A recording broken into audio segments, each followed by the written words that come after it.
Well, hello everyone, and we continue our lectures of Baroque. You saw this slide before in the beginning of our Caravaggio lecture, in fact, and this was just to show you that towards the end of the 16th century and the beginning of the 17th century, the artists were in fact tired of mannerism, as you see here, as compelling as it may seem to us with our modern eyes. But it just began to look like so much effete distortion. And as we saw with Caravaggio, he just went into full throttle realism, almost brutal realism to a certain extent. Whereas an artist like Baroque right here preferred to go into passion and humanity. And as you see, as you saw before, while we have a complete void here in the Fiorentino painting, and everybody following sort of the frame of the composition, here the middle ground is completely filled up, and in a way there is a Raphael lurking around, even though obviously it doesn't look like Raphael, but the whole figure 8 composition, as I said before, is very much there. And so today we're going to go and look at painters more in Baroccio's vein, not Caravaggio, even though some of them were initially influenced by Caravaggio. And the most important of them, or the first of them, would be the Carracci brothers, 2 brothers and a cousin. But before we even go to the Carraccio, let's again revisit our historical map. And as I told you before, again, in the early 16th century, Luther nailed his thesis to a church facade, to a church gate, which began the Protestant Reformation. And because of the printing press that was invented in the middle of the 15th century, his Reformation took off like wildfire, unlike various other movements, purifying movements that the church had experienced before, but they all came to naught. That was not the case with the Protestant Reformation. Now the church, suddenly the Catholic Church, realized they had to do something to win back those who were seduced by the Protestant Reformation. Art will be very much a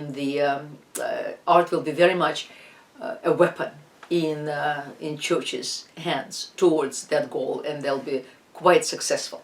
But so as we see here on this map, you see the yellow states are still Roman Catholic, but huge swaths of other states such as Saxony, Thuringia, Sweden, England, Netherlands, very large parts of France. All of these, Switzerland, yes, Piedmont, all of these would be given to Protestantism, as well as actually Eastern Europe, but Eastern Europe will then be won back. So towards that, the new art will contribute tremendously towards this reconquista, winning back of those who will fall into Protestantism, as Catholics regarded it. The Carracci brothers, they will become supreme decorators, and decoration, as we will see, will be extremely important in churches and elsewhere, because beautiful interiors will make an indelible impression on parishioners, and will help greatly towards winning back their souls. They could almost be called the first academicians, in the sense that rather than doing what Caravaggio did, just coming up with something completely, revolutionary, what they did, they felt that, as I said, this effete mannerism wasn't doing much for the soul. They wished to go back to great Renaissance, to high Renaissance. They wish to go back to this pinnacle of balance, harmony, proportion. They felt that this is the height of the ideal, and that's what they must revive, because now they felt, become quite degraded.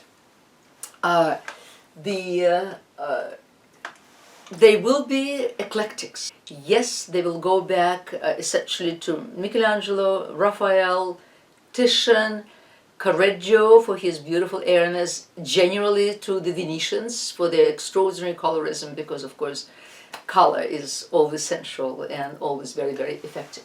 And as you see here, with the example of Boccherini Madonna, because the Boccherini family commissioned it, Ludovico Carracci, who was the Carracci, three of them, Agostino and Annibale were brothers, and Ludovico was a cousin, but they were all born within 5 years of one another.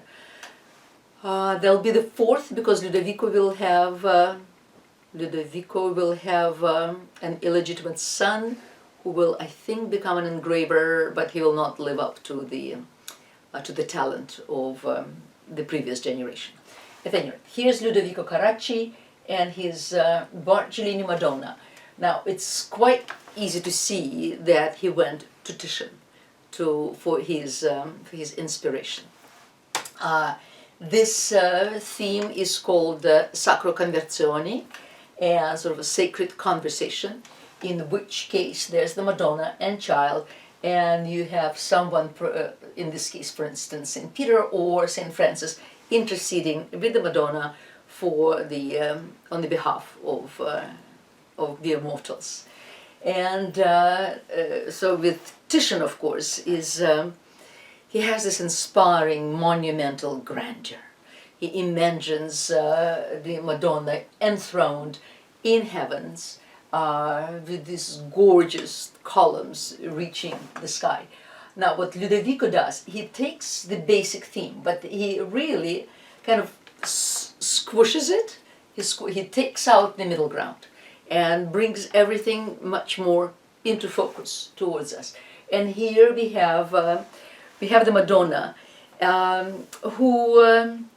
who really just she has this maternal sweetness, and the baby is sitting so comfortably in her lap, whereas with this she's more grand, and the child also acts very much on his own. Here she has this very sweet face. The putti, the little angels that Titian placed in his paintings, are also here. We have them present. There's Saint Martha and Saint Magdalene, who are in the foreground and are sort of intercessors with us. And through them, in fact, there seems to be an easy transition between the heavenly vision that we see here and us. So what happens here, essentially, is that it seems that the natural and the supernatural, sort of as we saw it in Caravaggio, are easily blended, and the heavy, solid forms in the ideal space, even though they look nothing like Caravaggio, but the principle of this heavy human forms in an ideal space that reaches out to us is actually not dissimilar. In the back, I mean, the Carracci were from Bologna, so in the back we see the towers, the medieval towers of Bologna. The angels, again, in the background are playing a musical instrument and singing. And then there's Saint Dominic, Saint Francis, and Saint Dominic. And Saint Dominic is sort of looking out at us, as if inviting us into the picture, making the picture so much more human and so much more connected to us.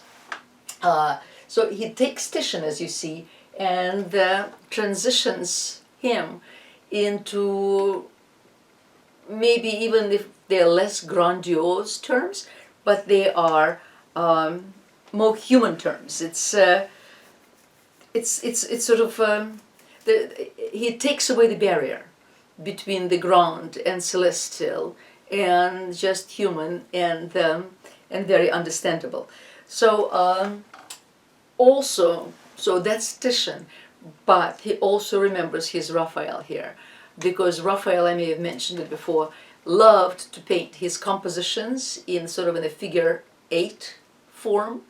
And what you see here is a figure 8. There's a circle here, a smaller circle, and a larger circle in the on the lower register. So that figure 8 is still there, and the lower register is not only done in sort of a vertical circle, but also in the circle in depth, right there, this grand arch here that recedes towards Bologna. So that's Raphael. Whereas the composition essentially is that of Titian. Here is a cousin, Agostino Carracci, and what he paints here is Saint Jerome. Saint Jerome, just to remind you, he was the man, he existed, Jerome, and he's the one who translated the Bible from the Old Testament from Hebrew into Latin, and the New Testament as well. So, so here he creates this really phenomenal composition, and the human arch answers the architectural arch. We have an architectural arch here, almost lost in heaven, so to speak, with the clouds and the ever-present putti, and then some people look up at the putti as if to make sure, to show us that they do exist. They're obviously seeing something there. We still have a bit of this Raphaelite figure 8 composition, and also a grand arch. Same thing here. So those two, you see, are looking up. There's a very young novitiate who seems to be playing a musical instrument, a little organ, perhaps, and his face is kind of veiled in this transparent liquid shadow that falls upon him, which is very lovely. The beautiful natural vista opens up from behind the arch, and Saint Jerome on the left, an elderly man, come from the east, and to that is indicated the turban on the man who clearly accompanied him in his travels. Now the composition is really very rigorously symmetrical. You can see left, right, very harmonious composition, and the symmetry is very controlling. And the group, in fact, the central group right here kind of echoes the architecture, and even though it may seem static to us, there's actually a great deal of activity going on. Activity in torso turning, in gestures, in facial expressions, a great deal of that. And again, the figures are very solid, very sort of heavy, very real, very present. It's almost as if he's doing this arc right there to leave the arc for us to make up on our side. Still, well, probably the most talented of all is Annibale, even though Ludovico always came up with some very unusual compositions and interpretations of the scenes. But here's Annibale, and again he goes to Titian and Raphael. I mean, that's what I mean by eclecticism. It's not that they regressed. No, this was the case where one went for the best in order to start from there and express something new. And that's in fact what they're doing. So they were really the best type of academicians, in other words, not only of going back, but creating something new from it. Of course, the very ossified academism that unfortunately will be reached by both the French and the English Academy into the 19th century will just be going back and disallowing anything new, which of course birthed the likes of Impressionism or realism as a rebellion against it. But with the Carracci that wasn't the case. They went back in order to learn and to go forward from there, and they were all classically educated and wished to express their knowledge through their art. So again, he goes to Titian. With Titian, as before, as I said, there's always this grandeur, there's this monumentality with Titian. And here we have it. This is in his spectacular, huge altarpiece in Dei Frari in Venice, and it's called The Assumption of the Virgin, divided into 3 registers.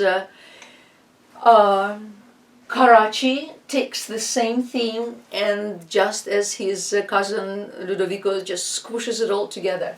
And here we have the Virgin, and the same thing as we saw with Ludovico. She's much closer to us, she's much more expressive. She is, well, if not one of us, but certainly we are one of these men of the apostles that sits so close. It's as if the space contracted in order to bring us closer to this divine revelation. Colors, spectacular. They never forgot. I mean, the Venetians had their own very specific brand of color, which was sensuous, sensual, beautiful, unusual, deep, atmospheric.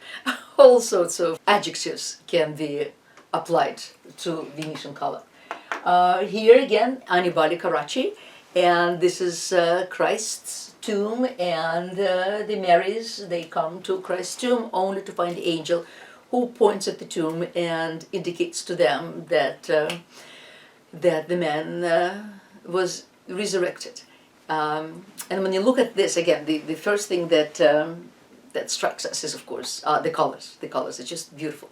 But also the fact is that, I mean, these women, they all look as if they're actors in a Greek tragedy. There's so much dignity about them. Their surprise is dignified. Their rhetorical gestures are Greek. They're also, with all the different directions of the arms, Annibale directs our attention into different directions and creates a great deal of dynamism in the painting. He uses light to emphasize the solidity of forms in this ideal limited space, and that's the only thing really that connects him to Caravaggio. The forms are really heavy, solid. The space is ideal. The composition is beautifully balanced. And now this was really the feat of Annibale Carracci life. He was called to Rome to decorate the Palazzo Farnese, and at that time it belonged to Edoardo Farnese, who actually did not do Annibale any favors in the end, because it seems that that he had a very tight fist, that he didn't reimburse him accordingly, that he almost plunged him into despondency and poverty. And it seems that, I mean, it took about 3 years to do the ceiling, and then 10 years later he was dead in his 40s, 49, if that. And it seems as if he kind of couldn't shake the sadness. So while he created this extraordinary ceiling, which at the time was very much accounted, along with Michelangelo's Sistine Chapel and Raphael's stanzas, he himself was treated badly, and seems to die shortly after, well, shortly, a decade afterwards. But he did create this absolutely brilliant thing here. It's very different from the Christ's tomb. This is joyful abandon, and and he looked back at both Michelangelo, of course, Michelangelo's ceiling, but also at Raphael's fresco that Raphael, well, and his apprentices created in Villa Farnesina, a villa that was later called Farnesina, but the frescoes were joyful wedding frescoes, a gift for Agostino Gigi, who owned the villa at the time of Raphael's decoration, who in fact commissioned Raphael to do it and to celebrate Agostino Gigi's wedding. And that's what this is also. It's the wedding of the gods, or the love of the gods. The central piece is the wedding of Bacchus and Ariadne. Here it is. The whole thing just celebrates the indomitable power of sensual love. And even though this central piece is a particular wedding of, as I said, of Bacchus and Ariadne, there are various other loves of the gods all around. What's really just beautiful here is sort of the unity and effusive richness of it all. So even though he did look at Michelangelo, he did look at Raphael, but the end result is very much his own, very much Annibale's. As I said, this effusive, this richness, this airiness is very much Annibale's very own. Here. Here is a closer painting, and we'll be looking actually at this image as well. Right here you see where Holofernes is throwing the rock at Odysseus. Here it is, and here it's right here in this lunette. The whole thing, in fact, it's all painted architecture. It's as Michelangelo did with the Sistine ceiling, so did Annibale Carracci. Everything is painted. There's no plaster there. There's no plaster sculpture. All looks completely realistic.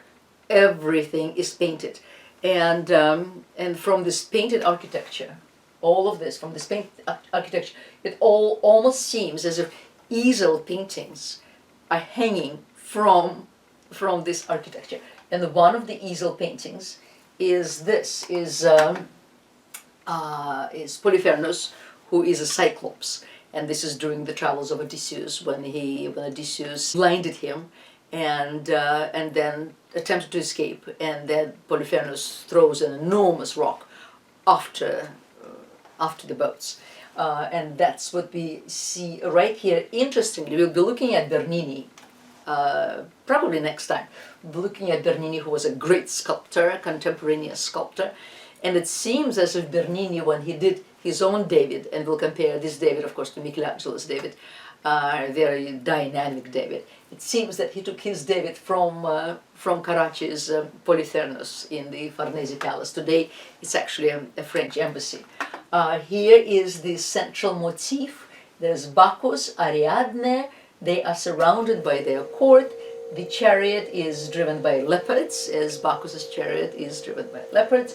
Here is the god Pan, and here are his followers, who are the satyrs or fauns and the female Maenads. So he's surrounded by all them. The putti are flying in the sky. Everything is extremely joyful. Everything is just filled with this sensuality and abandon and joy. Here, on the other hand, there's the love of Venus and Anchises, and Venus, the goddess of love, of course, and Anchises was a mortal, but Venus fell in love with him, and they are the parents of Aeneas. which is very interesting here, of course, because it's very important for the history of Rome, since the Romans count their own pedigree back to Anchises. In fact, the Julius Caesar's family counted its own pedigree back to Aeneas, and there no, that's a little angel. So the Aeneas is not born yet, but he will be, and he will be the only one who, with his followers, will escape from Troy, and then from Troy come to Italy, and then his descendants will found Rome. So something like this was very important. And again, you see the same thing. It's like an easel painting that is fitted into the architecture of the ceiling. And then, of course, there's tremendous atlases on each side, and the ignudi, the nude men on each side. They are directly, of course, taken from Michelangelo.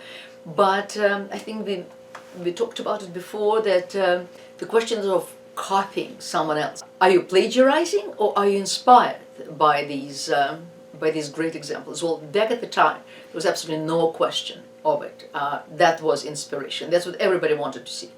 No one had any question about where it was taken from. Carracci did not pretend it was his own original idea, this particular ignudi or even the atlases. It was clearly taken from Michelangelo. Everybody knew it, everybody admired it, and everybody admired him for doing it so well. Here is, that's the same we saw before. And here you see the same ignudi, right there, and the atlases holding up the sky. Everything is painted. None of it is plaster sculpture, as we'll see later. All of it is painted. And here you remember Michelangelo ignudi right there on the Sistine Chapel, on top of the thrones.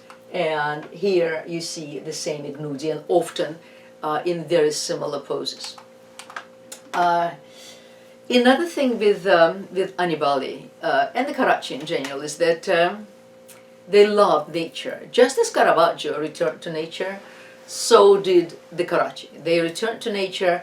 They painted directly from nature or from models, unlike the Manurists, who were satisfied with just going back to the Berlin Convention. And but when they thought of nature, they certainly thought of an ideal. I mean, think the background behind Leonardo's the Mona Lisa.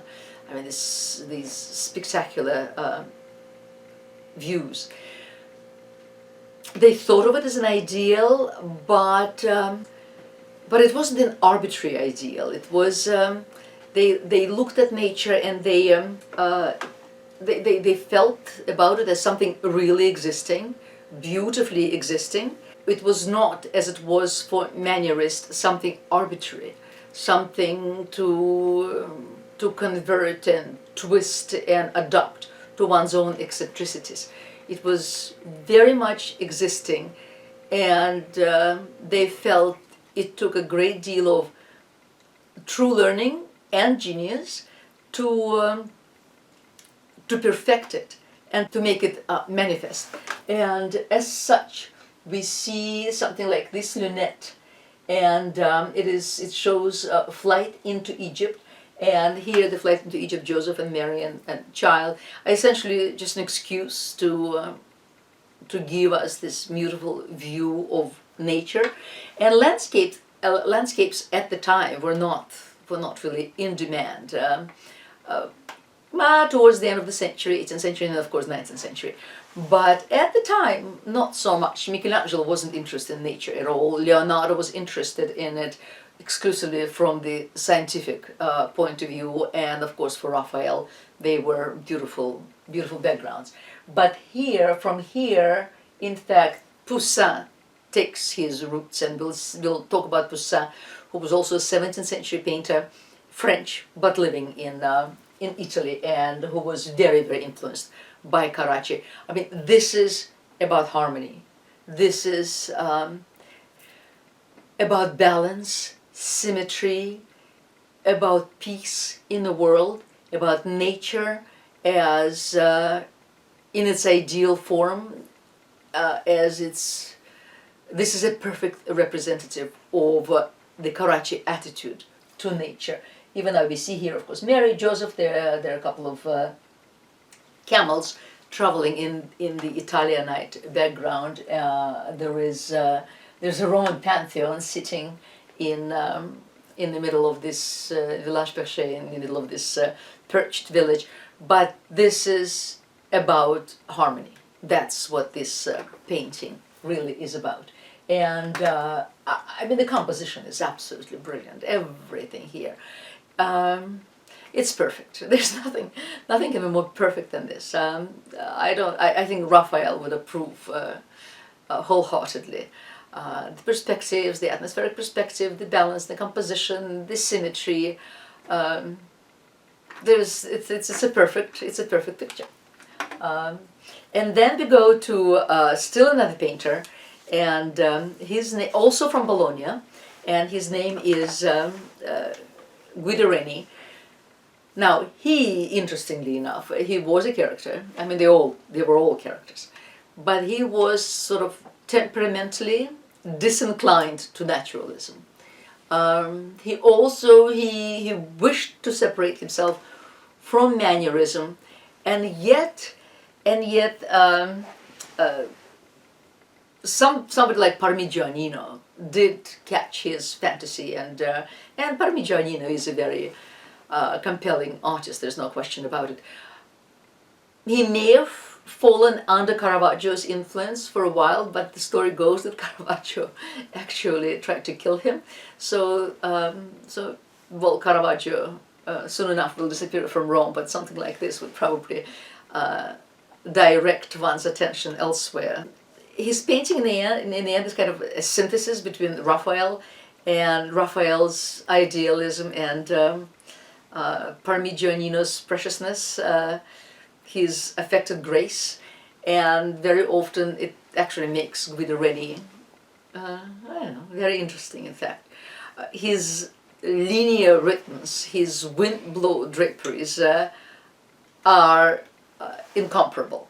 And here he paints, again in the ceiling of one of the palazzos, he paints Aurora, who is the goddess of dawn.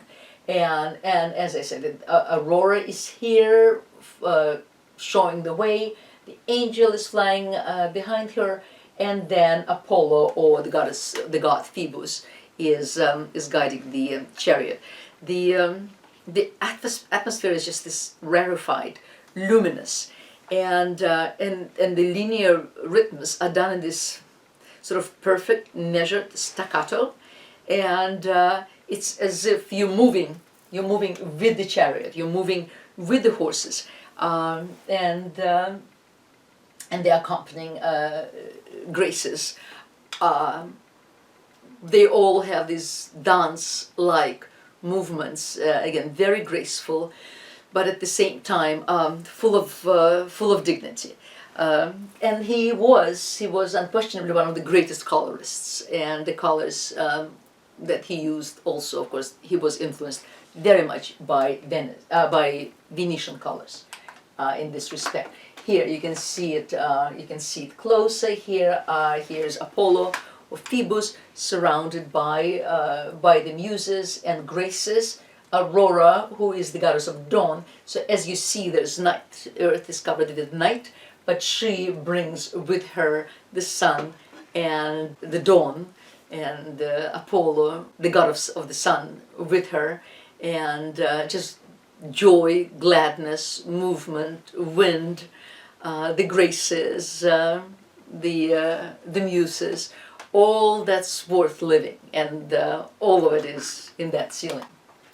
Oh, I happen to love this painting. Not everyone does, but again, this is Guido Reni, and that's where you see Parmigianino more than anywhere else. But I love the rhythms. I love the geometry. Does it have this affected grace? Yeah, it does. But it's also, but the rhythms and the linear movement is so compelling that I find it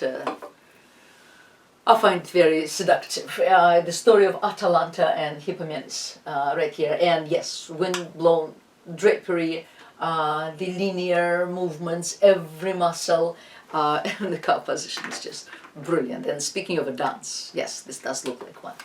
And we saw this painting in here. This is where he was in fact under the influence of Caravaggio, as you can see. But his humanity came through, and we looked at this painting at length last time.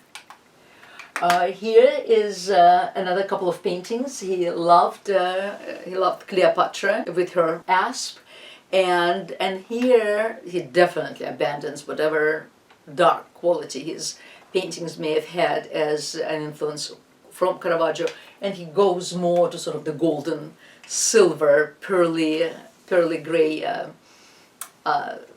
colorism. Guido Reni may had little feeling for something that's truly tragic, but he's so refined, and you can see it here too.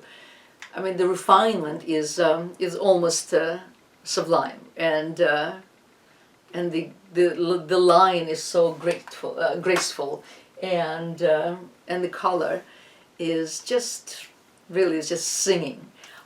Here is this pearly flesh, and he did several copies, well, at least two here. One is in Windsor Castle, the other one is in Florence. And Cleopatra, Mark Antony is dead, and she had a basket of figs brought to her with asps, with snakes, poisonous snakes hidden in that basket, and thus Cleopatra is shown here with an asp, ready to die, and Guido Reni shows her queenly indeed.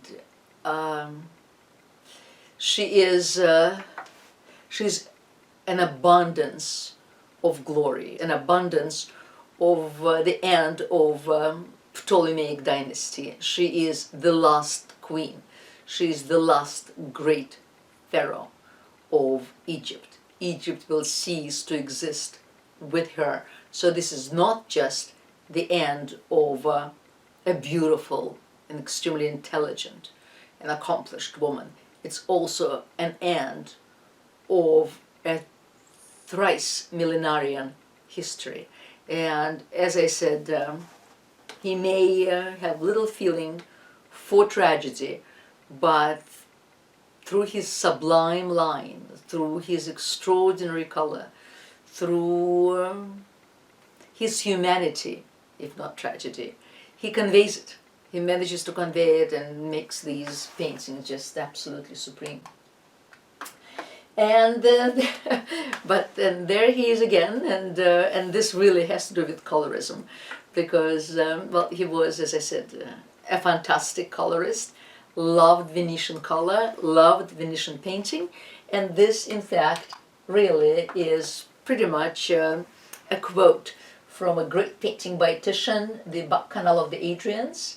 And here is a female nude lying in the corner, dreaming the whole thing up, or whatever she's doing. But right next to her is a little boy who is peeing, right there. And if you when you look at it closer, or you look at it in your PowerPoint, you will see the little stream and a glass of wine next to him. So what Guido Reni does, he takes that same theme here, and that's his little Bacchus. This is Bacchus as he's young, and as he's drinking the wine is coming out of him, and there we're back to his brilliant linear ability, because the little stream that comes out of our little Bacchus is exactly parallel to the stream of wine that comes out of the barrel,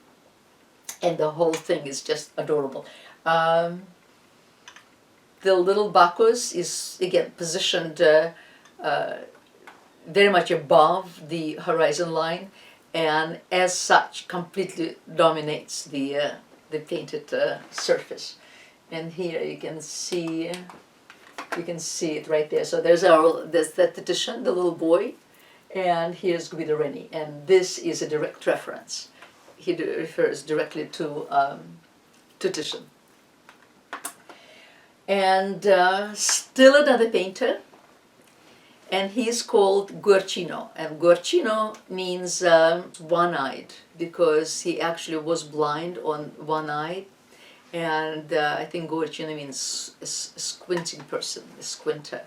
But that clearly did not prevent him from producing brilliant painting.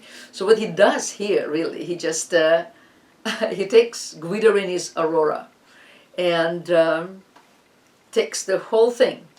He takes the chariot, the horses, the putti, the men, the women, and flings it all up. And so while the Guido Reni, so you see, while Guido Reni sort of looks like an easel painting that could be hung on the wall and looked at horizontally, what Guercino does, he flings it up into the air and looks at it from bottom up. In other words, from di sotto in su. I told you that expression before. From bottom up, and that's what he sees here, what he does here. Again, while Guido Reni has his beautiful, graceful rhythms and a relief-like composition, and he uses light to create the monumental figures. What Guercino does, he kind of uses life almost independently of form, and as such he creates this sensual atmosphere that one can feel, and it also he because of that he animates the composition, and he gives it great depth. In other words, we really are looking into the sky, into the endless sky, and we're looking at the carriage from at the horses, you see, di sotto in su. So, and that's what Guercino does. He just he animates the composition and treats life very differently. And as we came here, we should now go into painted ceilings and look at what Baroque art began to do. Now, you saw this. Carracci did this back in the 16th century, in 1530, as you see, in the Parma Cathedral, and we looked at it before. This is the Assumption of the Virgin. We also looked at the painting that was done in the 15th century, and Andrea Mantegna, who began doing sort of punching the ceiling and looking at the sky, and then Carracci took it many steps beyond. Here we saw this, and now we come to Pietro Da Cartona, who was considered a genius at the time he painted, and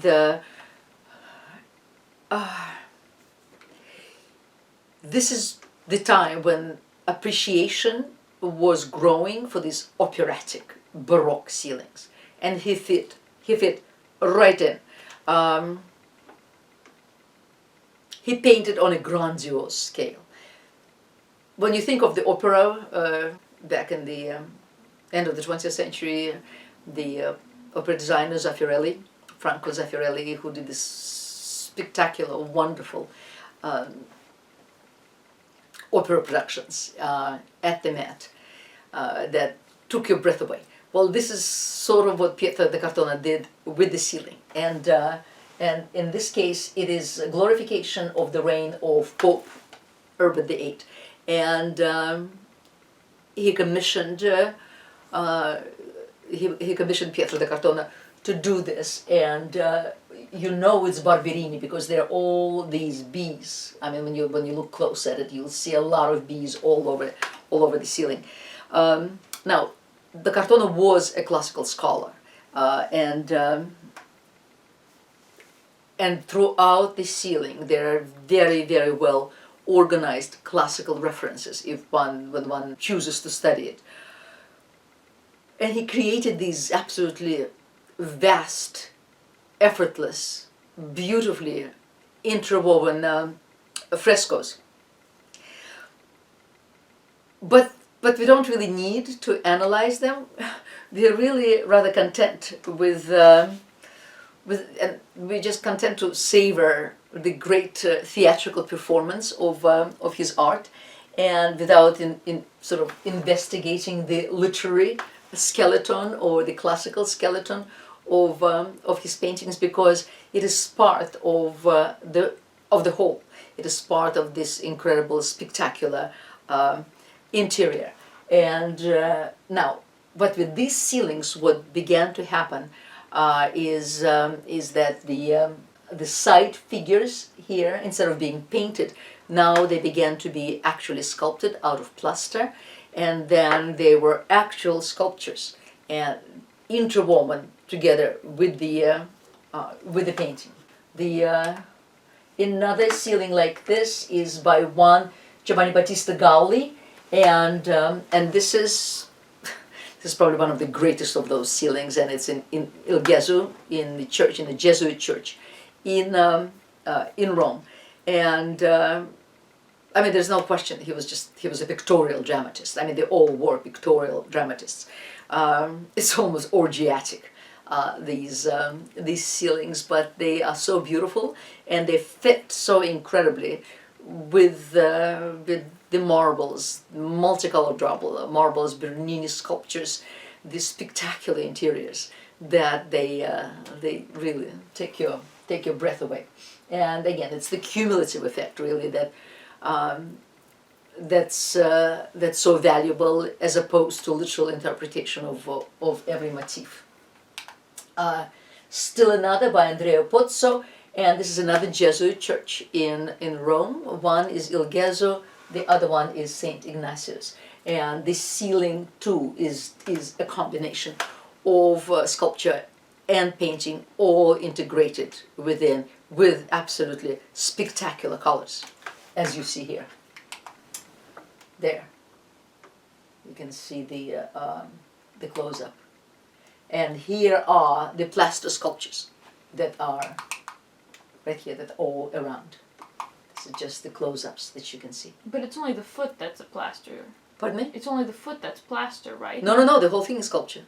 Okay. Yeah, the whole foot, the whole thing, not just the foot. I see. But then, slowly but surely, less and less anatomy becomes sculpture and more painting, and then in the end, everything is painting. I see. By the time it gets to here, it's all painting. This is Ignatius Loyola, he's painted. Right. Yeah. Here too, this is all sculpture. Okay. Pietro De Cartona, when he did easel painting, this is an example of his easel painting, and it's abduction of the Sabine women, again the story from ancient Rome. And because, as I said, he was classically educated, and as such, the background is all very well researched, as it would have, well, actually, it's very well researched into ancient Rome, but not at the time of the abduction of the Sabine women, because at that time, during the abduction of the Sabine women, there was no Rome yet. Rome was a village. There was absolutely no marble architecture there. There were no great temples. So what he's researching is into imperial Rome, in fact, with its Egyptian obelisks. It's all, again, very, very balanced. It's the archaeological details are very well done. Is there a bit of artificiality here?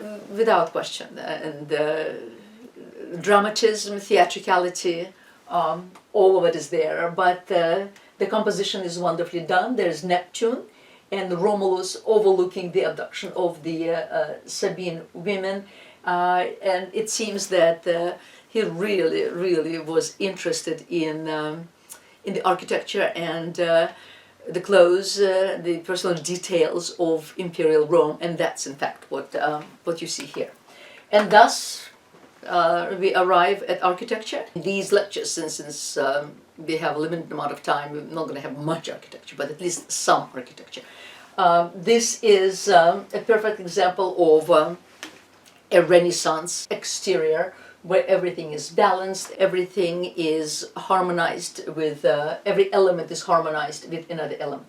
Here and, but already, even this is 1564, but still very much Renaissance architecture, but already within a decade, we see some changes, even though they may not strike us immediately. But for instance, there is articulation of hierarchy here. Now, because the main nave is the most important, the columns here articulate the main nave, and the columns, in fact, are framed by pilasters, and they project the most from the body of the facade.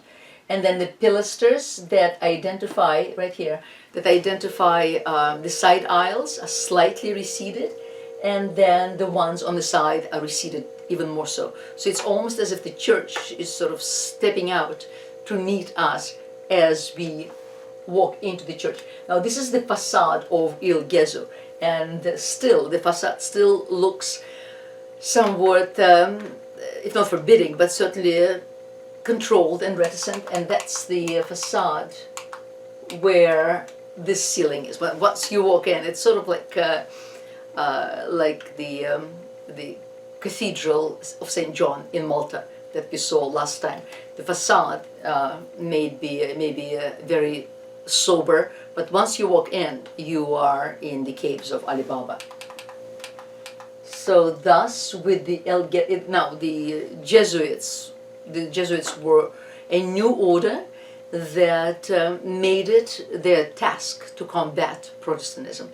And the Jesuits were the ones who went all over the world, bringing Catholicism with them and converting native populations to Catholicism. And as we know, they'll actually become advisors to kings and princes of the church. And they also will be at the front of the educational movement. And even today in America, the Loyola schools are very dedicated to education. And so this is the interior. This is the other church, the Ignatius Loyola. The first one was Il Gesù. This is the Ignatius Loyola interior, which is spectacular, as I said. And this is the one with this interior, with this one. This is the one with this ceiling. So when you stand inside here, you look up and you see that ceiling, and then they provide you with a very large mirror, so you can look at the mirror without necessarily breaking your neck.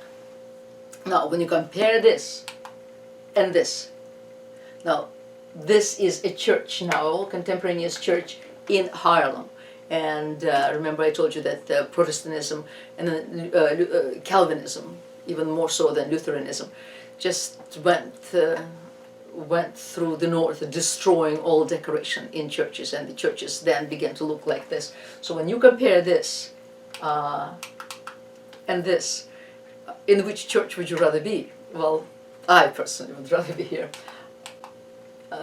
So here's Il Gesù, and we see even more so in the next facade of Santa Susanna right here, that happens another couple of decades later.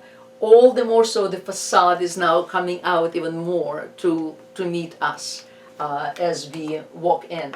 Also Carlo Modena, the same man, Carlo Modena, who did Santa Susanna, he then did the facade of St. Peter's, and well, he inherited Michelangelo's design, so he had to these gigantic double-story Corinthian orders come to him from Michelangelo. But here too, the facade is very much emphasized. I mean, the front entrance is very much emphasized, and as you recede to the sides, the emphasis is less and less. And then, of course, we come here to still another church by Pietro De Cartona, because they were painters, they were sculptors, they were architects. And here's our Pietro De Cartona, and here the facade is completely now semicircular. It's almost as if it wishes to embrace you in its arms.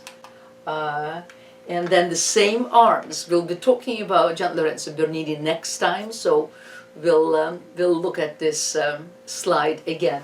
But these arms were, here's the facade of Maderno, but these arms were done by Gian Lorenzo Bernini in, as you see, in the middle of the 17th century, and they embrace you, they want to take you, they want to give you love and affection and Christ's blessing.